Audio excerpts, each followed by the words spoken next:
je vous l'avais dit, Mme Ribeiro est avec nous. Ben là, merde, c'est celle-là ou celle-là? Bon, on fait du live, là, mais c'est burlesque parfois, on s'excuse. Alors, Mme Ribeiro était avec Magali et François. Vous l'avez vu un peu plus tôt. Si vous étiez à l'écoute de l'émission à l'affiche, elle est avec nous. Et on peut peut-être débuter. Bonjour, bienvenue en studio. Merci d'être venu. On va montrer votre site web, parce que vous opérez aussi un site web que vous maintenez, vous écrivez des articles et tout ça. On peut le montrer à l'écran, mon cher? On peut voir d'ailleurs votre pétition qui est en rose. Oui. Très clairement, Oui. pour retrouver nos enfants disparus. Oui, oui, oui. Attendez une minute, je vais juste vous demander, ça c'est encore la beauté du direct, juste tasser sur votre micro, c'est ça parce qu'on entend la friction des cheveux. La friction, c'était mes cheveux, je vais faire attention. Ben non, mais c'est pas grave. Moi, j'ai pas l'avantage d'avoir de cheveux, malheureusement. Je les perds avec Je garde les miens, je suis désolée. Mais juste mettre peut-être vos cheveux vraiment en arrière, là. OK. Ah, voilà, c'est parfait, parce que le micro est très sensible. Je suis désolée. Alors, vous avez vu à l'écran, donc il y a une pétition que vous avez organisée qui est adressée aux politiciens. Expliquez-nous un peu. Oui, tout à fait. En fait, sur mon site, j'ai une pétition avec plus de 52 000 signataires. Oui. Maintenant, on approche les 53 000. Et on en a créé une aussi tout dernièrement, vendredi dernier, pour la station ici, plus spécifiquement pour les enfants disparus. Okay. Parce qu'on a vraiment besoin de la station ici. Et alors, on a déjà plusieurs centaines de personnes qui ont signé. Et quand même, les 52 000 de l'autre pétition s'additionnent parce que c'est spécifiquement pour les enfants agressés, assassinés, et on s'entend qu'ils doivent être secourus. Bon, l'initiative est excellente, là, mais Mike nous déroule toutes sortes d'affaires. Quelle est l'image de la pétition concernant la station? Peux-tu nous mettre ça à l'écran pour qu'on puisse vraiment... Lequel, là? Ben non, mais c'est parce que t'en parles. Bon, si on voit cette photo-là, ça, c'est vraiment pour la station. Tout à fait. C'est une pétition. Parce que ça fait partie du mandat de la station, entre autres, les enfants disparus. C'est pas juste les criminels recherchés. Les victimes. Vous travaillez pour les victimes. Oui. Vous donnez la parole aussi aux policiers. On retrouve des criminels. Oui. On voit toutes leurs photos et tout ça. C'est excellent pour les citoyens du Québec. Et entre autres, moi, ceux qui m'ont contacté, ce sont des familles de personnes disparues qui, pour eux, c'est l'enfer. C'est votre station n'est plus là. Parce que c'est un moyen pour eux de maintenir le dossier de leur proches en vie, pour que, des fois, il y a toujours une personne qui sait quelque chose, il y a une information que quelqu'un connaît, mais il faut inciter cette personne-là à parler. Et qu'est-ce qui fait que cette personne-là, à un moment donné, va se dire, OK, moi, j'ai ça sur la conscience depuis trop longtemps, j'y vais, je me décide, je vais le dire, je vais faire ma job d'être humain. Mais c'est des choses comme vous, là. C'est vraiment d'en parler, d'en reparler pour que l'élément déclencheur soit là et qu'à un moment donné, on retrouve les personnes qui ont souffert. Il y en a qui sont encore en vie, il y en a qui sont décédés. Mais si moi, j'étais, encore une fois, le micro, je suis désolée, si moi j'étais morte quelque part, j'aimerais qu'on retrouve au moins mon corps pour que mes proches puissent se recueillir, qu'on honore ma mémoire. Le point d'ancrage, exactement. Tout à fait, là, c'est primordial. Bon, là, évidemment, les pétitions, ça roule un certain temps, on met notre nom, mais là, ça se ramasse pas sur une tablette. Qu'est-ce que vous allez faire? J'ai fait une pétition, justement, indépendante, parce que pour le site de l'Assemblée nationale, eux, ils donnent quelques jours, 40 jours après ça, bon, c'est fini. Ça doit être parrainé par un député, votre député, moi, Mme Vallée? j'ai des députés maintenant qui se sont ajoutés. J'ai Alexandre Iraca, député de Papineau, qui a... Ça, c'est au fédéral? Ça, c'est au provincial, qui vient depuis cette année, au mois de mars, qui a envoyé une lettre à notre ministre de la Justice. J'ai aussi Stéphanie Vallée, qui est députée chez vous, je pense. Elle est députée à Gatineau. Oui. OK. Puis est-ce qu'elle appuie l'initiative? Ça, c'est une longue histoire, ça va être long. Vous savez, au Québec, présentement, je ne sais pas si vous êtes au courant, mais on a beaucoup de nos ministres de la Justice qui sont des anciens avocats de la Défense. Oui, Marc Bellemare, là, qui me vient en tête. Non, lui, il n'était pas avocat de la Défense. Non, mais c'était pas c'est un avocat spécialisé dans les droits civils. Oui, je sais, mais il défendait des gens mal pris avec la machine. Oui, mais c'est très différent. C'est pas des avocats qui défendent des criminels à l'année longue et qui sont payés par plusieurs de ces criminels-là à l'année longue pour gagner leur vie et qui deviennent ministres de la Justice. On s'entend. On s'entend que dans la défense, c'est pas toujours des criminels non plus. Bien, j'ai pas dit tous. J'ai dit plusieurs. Bon, ben alors là, mais la ministre devrait être interpellée par une affaire comme ça. Pas du tout à date. Non. Elle a reçu 2 lettres et j'ai rien reçu par rapport à elle. Elle a reçu 2 lettres de députés provinciaux. Il y a aussi un monsieur qui s'est ajouté au mois de juin, monsieur Schneeberger, député des Bois-Francs, qui est au provincial et qui s'est ajouté, a envoyé aussi une lettre à la ministre. De quel parti? Est-ce qu'ils sont dans la même famille politique? C'est tous des partis différents. Moi, j'aimerais rassembler tous les partis politiques parce qu'on s'entend que le problème des enfants... Mais dans les Bois-Francs, vous me parlez de ce député-là, ça ne me sonne pas de cloche. C'est un libéral? Bien, renseignez-vous, c'est le CAQ. C-A. Ah, OK, pour la coalition Avenir Québec. Tout à fait. Comment vous l'appelez? Schneeberger? Schneeberger. J'ai sa lettre ici, si vous voulez voir. Alors, lui, il s'est ajouté Coalition Avenir Québec. Sébastien, oui, bon. Tout à fait, pour député de Drummond-Bois-Franc. Et ça en fait deux, là, qui appuient ma pétition et qui envoient des lettres à la ministre. Et on a aussi eu, dès le départ, l'appui du sénateur Boisvenu qui a promis de présenter la pétition au Sénat. J'ai tenu aussi une conférence de presse en novembre 2014 dernier. J'ai eu l'appui aussi de Maître Marc Bellemare, ancien ministre de la Justice du Québec. Et je travaille fort, en fait, cette pétition-là est en vie. Elle va toujours le rester parce que c'est un effet... Mais il faut à un moment donné la déposer. Allez-vous la déposer, par exemple, au ministre fédéral de la Justice qui, lui, il a juridiction sur le code criminel. Le Québec n'a rien à voir là-dedans. Écoutez, moi, je suis une victime d'un bourreau d'enfant. Je fais tout ce que je peux. J'ai malheureusement pas de baguette magique dans les mains. J'aimerais beaucoup ça en avoir une. Alors, je travaille tous les jours là-dedans et je vais chercher... Mais la pétition, non, mais vous avez raison, c'est louable, mais il faut que le ministre fédéral de la Justice soit interpellé. C'est lui ou elle qui peut... Mais l'avez-vous fait? Je travaille pour ça. Pour que ça soit déposé, il faut que le ministre de la Justice soit intéressé. Non, mais y a-t-il un nombre de signatures que vous aimeriez atteindre? En même temps que ce soit vraiment là, on a 52 000 signataires et plus. C'est pas rien. Souvent, les arguments que j'ai de nos politiciens, c'est, bon, écoutez, des enfants agressés, assassinés, il va toujours en avoir. Je me fais répondre plein de choses. Mais Harper, quand même, a resserré les règles du code criminel. Au niveau fédéral, c'est un de nos meilleurs. Il a vraiment bougé concrètement au niveau du sénateur Boisvenu aussi. Là, il y a une dizaine de projets de loi qui se sont présentés, donner plus de pouvoir. Mais moi, ce que je ne comprends pas, c'est votre intention vis-à-vis Québec. Québec n'a même pas juridiction là-dedans. Ça regarde pas notre code criminel, ben non. Notre code criminel, tout ce qui est au niveau des juges, de nos avocats, on s'entend que les victimes du Québec, quand elles dénoncent au Québec. Oui, je sais, mais le gouvernement du Québec, on voudrait changer ça même à l'Assemblée nationale. On peut pas... attendez, nos juges... Les cours supérieurs, non, mais les jugements des juges... Non, mais les juges travaillent quand même au Québec. Et le fédéral, il faut que tout travaille ensemble.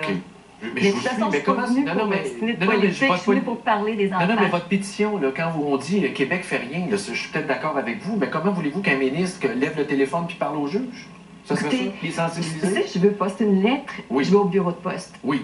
On a ministre de la Justice au Québec. Oui, mais elle n'a pas autorité sur les juges, c'est la séparation... Non, mais pourquoi qu'elle s'appelle ministre de la Justice, d'abord? Ben, pour gérer l'administration. Gérer l'administration, mais justement... Mais vous comprenez, non, mais en vertu de la séparation des pouvoirs, jamais un ministre va lever le téléphone par la juge. Écoutez, le titre de la pétition, là, vous allez justement comprendre, c'est adressé Premier ministre du Québec et du Canada. C'est aux deux. C'est aux deux parce que le Québec fait partie du Canada et le Canada, c'est notre code criminel canadien. Alors, ça englobe tout ça. La pétition, les deux pétitions, même celle pour ADR TV, c'est adressé au premier ministre du Québec et du Canada. C'est aux deux paliers.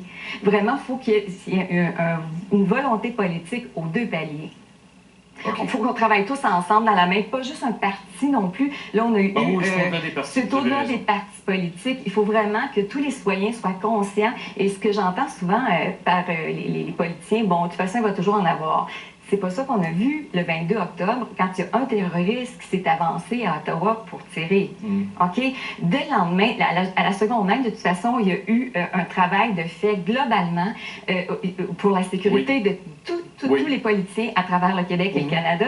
Et immédiatement, dès le lendemain, il y avait des nouveaux projets de loi. Alors, ce que je leur donne comme argument aux politiciens, comment ça se fait que vous ne dites pas ça quand c'est un terroriste qui s'attaque à vous? Vous ne dites pas, il va toujours en avoir. Vous bougez dès le lendemain. Quand ça vous concerne, vous. C'est ça. Alors, comment ça se fait que pour nos enfants agressés, assassinés, il n'y a jamais rien qui bouge rapidement? C'est toujours à tâtons. Mais donnez des exemples, admettons, de ce qu'on devrait améliorer en matière de lutte à la violence aux enfants. Qu'est-ce que vous suggérez? Tout à fait. Oui, des moyens. Bon, de un, on entend beaucoup parler de victimes qui dénoncent des adultes qui ont été agressés sexuellement enfants. De plus en plus parfait. Depuis Nathalie Simard, c'est une très bonne chose. Et de plus en plus, les victimes sont appelées à dénoncer et les policiers les encadrent bien. Au niveau de la violence physique, Moi, je sais de quoi je parle aussi, je l'ai vécu, là. Oui. C'est encore tabou. On voit très rarement dans les médias un adulte dire que moi, j'ai été battue quand j'étais jeune, j'ai eu tel coup, j'ai été frappée, des mesurément, j'en Mais qu'est-ce que le séquelles. gouvernement peut faire pour que les gens parlent? Ben, c'est notre code criminel. Au niveau de notre code criminel, ça serait quoi? De un aussi, c'est pour ça que ça s'adresse aussi au Québec, c'est qu'au niveau des juges, il faut qu'ils respectent déjà ce qui est établi. On a des articles dans le code criminel 718-718-01 spécifiques aux enfants qui demandent justement de porter une attention particulière quand il s'agit de crimes commis envers des enfants, mais c'est pas ça qu'on voit. Oui, mais dans le même pour code des criminel, bébés secoués, le maximum qu'on voit, là, ils sont décédés, les yeux sortis des orbites, les petits bébés ont été plusieurs jours dans le coma, des fois des mois de temps, et quand le bébé est décédé, l'agresseur, ce qu'il attrape, c'est souvent 5 ans, mais il fait 1 an et demi là-dessus. C'est des mais sentences qui Harper sont a changé ridicules. les règles. Les libérations conditionnelles, c'est plus ce que c'était avant. C'est plus resserré. Mais juste au niveau aussi de la sentence, on a un travail de fond à faire. Au niveau de la encore pétition... là, qu'est-ce qu'on devrait mettre des peines minimales? Ça serait quoi l'idéal pour... Bien, la pétition, en fait, elle a 10 points vraiment spécifiques. Au niveau de toute l'histoire, moi, c'est ça qui me touche aussi le plus, là, de la folie passagère qui passe puis dépasse tout. Moi, je crois mais ça existe, sur la folie passagère. C'est vrai. Écoute, moi, j'ai eu à faire un esprit criminel devant moi dès ma naissance. OK, je sais ce que c'est. J'ai eu à le combattre toute ma vie, cet individu-là. Il y a des problèmes de folie. Oui, il s'évait sur les murs. C'était peut-être pas passager, lui, c'était permanent. Ça passait quand ça y tentait. OK, souvent, ces gens-là, ça serait ils ont... quoi? On enlève ça complètement comme moyen de défense? Moi, ce que je demande, c'est... Ça existe en Alaska depuis 1982. En fait, c'est qu'on tient compte de pour tous les criminels, on demande qu'il y ait un suivi psychologique. OK? Parce que probablement que quand on commet un crime, d'ailleurs, de toute façon, là, au niveau de la folie, en ce moment, c'est 300 critères et plus. Ça a commencé par 2-3 critères, c'est rendu à 300 et plus. Alors, moi, c'est sûr qu'en tant que victime, je connais les esprits criminels. Mais pourquoi vous voulez mettre ça obligatoire pour tous les accusés ou criminels dans ce genre de crime? Non, c'est pas ça, c'est que ça s'additionnerait. De un, on détermine la sentence par rapport à ce qu'il a fait. Oui. Et admettons, parce que pour donc, les tuer victimes, un bébé, là, un jeune enfant, ça serait combien? Moi, de toute façon, tuer un bébé, il ne faudrait jamais que ce soit un homicide involontaire. Ça, je trouve ça ridicule. Donc, la mère qu'on ait prémédité une seconde ou prémédité 3 ans, pour moi, l'enfant n'est pas plus mort ou moins mort. L'infanticide, dans le code criminel, là, ça a été prouvé scientifiquement. La femme peut devenir complètement désaxée après la naissance. Est-ce que le bébé est plus ou moins mort parce que la femme... Non, elle va le tuer. Elle va le tuer, mais on peut pas mettre une femme en prison pour ça. Non, c'est pas ça, mais c'est parce qu'il y a des moyens de contraception. Moi, la déresponsabilisation, si tu décides d'avoir un enfant, il faut que tu lises le petit papier aussi quand tu sors de l'hôpital. Il ne faut pas que tu secoues le bébé. Et souvent, c'est les pères qui les secouent. Dans ma région, on a vu tout dernièrement encore une petite fille de 7 semaines qui est morte au bout de 2 jours. C'est pas la mère qui l'a secouée. C'est le père, puis elle est morte au bout d'un Mais je veux juste finir mon point sur l'infanticide. On ne peut pas mettre une femme qui vient d'accoucher en prison parce qu'elle a tué son enfant. Là, il y a des causes scientifiques, c'est documenté. Peu importe le milieu, peut-être que l'enfant est que vous voulez. C'est vrai. Sortez-moi la science que vous voulez. Il faudrait que ça s'additionne. Selon moi, il faudrait que ça s'additionne parce que pour la victime, ça ne s'est pas soustrait, le fait de la folie. Oui, ça mais la victime, elle est morte. Qu'est-ce que vous voulez qu'on y fasse? Pour vrai, on l'entend que c'est tout. C'est ça votre façon de voir. C'est pas ça que je dis. C'est que le code criminel ne peut pas être basé sur la justice populaire. Là. Sans ça, c'est pas populaire, sans ça, puis l'État islamique, ça serait pas mal proche. Là. Si on écoutait... Ben là, c'est vous sautez du coq à l'âne, pas à peu près. Là. Écoutez, c'est vrai pareil. Il y a des cas documentés là, où la femme certainement, mais est-ce que présentement le système a le temps de documenter ce que les victimes vivent? Ah ouais. Moi, je pense qu'on devrait investir plus là-dedans. Oui, ça, c'est vrai. Vous avez raison. De toute façon, moi, je suis venue parler pour votre station, pas nécessairement pour vous, parce que j'aime pas trop votre façon de voir la vie en général. On parle de... On pourrait parler des chats sur le bord du chemin non plus. Là. Madame, je vous sors tous des cas personnels. Vous êtes en train de m'attaquer personnellement. Je viens de vous dire que je suis une victime d'un bourreau d'enfant. Oui, je sais. Je sais de quoi je parle. Si la femme enceinte aurait dû prendre des moyens de contraception, moi, j'ai pas de pitié pour les criminels qui tuent des enfants. J'en ai pour les enfants comme tels. Alors, c'est pour les enfants qu'il faut avoir pitié et non pas de tous les criminels de la planète. Alors ça, c'est sûr qu'on peut s'obstiner longtemps là-dessus. Là, vous parlez de réformer le code criminel. Alors, on parle de droit, là.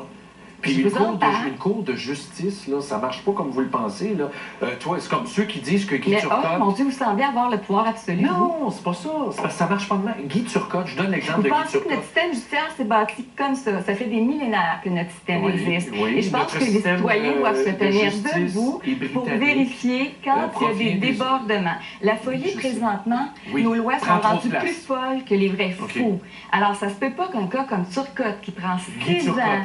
Turcotte, 6 ans, ça fait 6 ans qu'on entend ce criminel-là se plaindre à la télévision. Pauvre de lui, il perd son temps, ils ont le droit de ressortir entre ça et la cour d'appel. Là-dedans, il y avait un ancien juge, justement, qui était un avocat de la défense. Là. Ils l'ont laissé errer dans nos rues. Oh oui, ça doit avoir. Moi, en tant que victime, j'ai dû endurer un avocat de la défense pendant 4 ans. Je sais ce que c'est. Les avocats de la défense sont conditionnés à ridiculiser les victimes sans arrêt, à penser qu'il n'y a que les criminels qui ont des droits fondamentaux.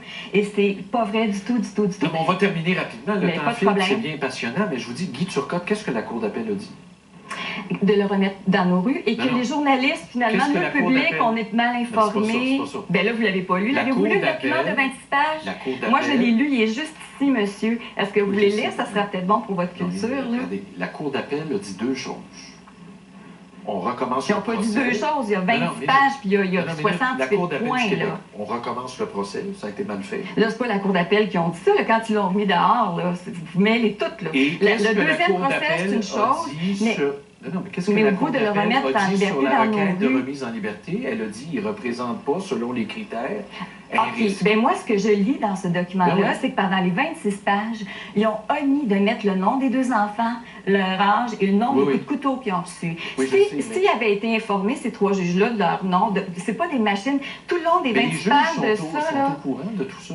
Non, pas partout. Et la preuve qu'il n'y a rien arrivé, Guy Turcotte recommence son procès, il est présumé innocent. Oui, mais c'est les citoyens qui, depuis 6 ans, qui fait pour ça. Et Mme Gaston qui subit 6 ans de procès. Et Olivier et Anne-Sophie qui sont enterrés, qu'on réenterre sans arrêt. Est-ce qu'il va être encore jugé pour folie? Premièrement, la Cour d'appel a eu raison d'ordonner un nouveau procès. Un problème avec le système judiciaire. La Cour d'appel a eu raison d'ordonner un nouveau procès. Je trouve que vous déraillez puis vous feriez un très bon avocat de la défense. Non, c'est pas ça que je vous dis. La Cour d'appel a-tu eu raison d'ordonner un nouveau procès? De toute façon, si on pouvait terminer, j'ai fait une pétition pour la station de radio. Et c'est pour ça que je suis ici aujourd'hui. Alors, j'espère que la station va demeurer. Pas nécessairement votre poste à vous, mais la station de radio. Et puis, pour tous les enfants agressés, assassinés. Madame, vous savez que grâce à moi, il y a bien du monde qui vous écoute, là? Êtes-vous consciente de ça? Mais je pense que c'est la station ADR. C'est pour ça que je suis ici aujourd'hui. C'est pour ça qu'ils sont venus me chercher, en passant. Et que vous êtes bon. C'est effrayant. Mais c'est pas une question d'être bon, c'est la réalité. Alors, sur ce, on se souhaite vraiment, mes amis, une bonne journée. Remets-nous le petit jingle à Maxime Bernier. Ça va nous mettre de bonne humeur, là. Allez, Mike, un petit Maxime, là. Bernier pour nous remettre d'aplomb Parti conservateur, on aime ça. Et si on était en Beauce, on voterait tous pour Maxime Bernier. Alors, on se laisse là-dessus. Merci, bonsoir. À demain, c'est vendredi. Bon.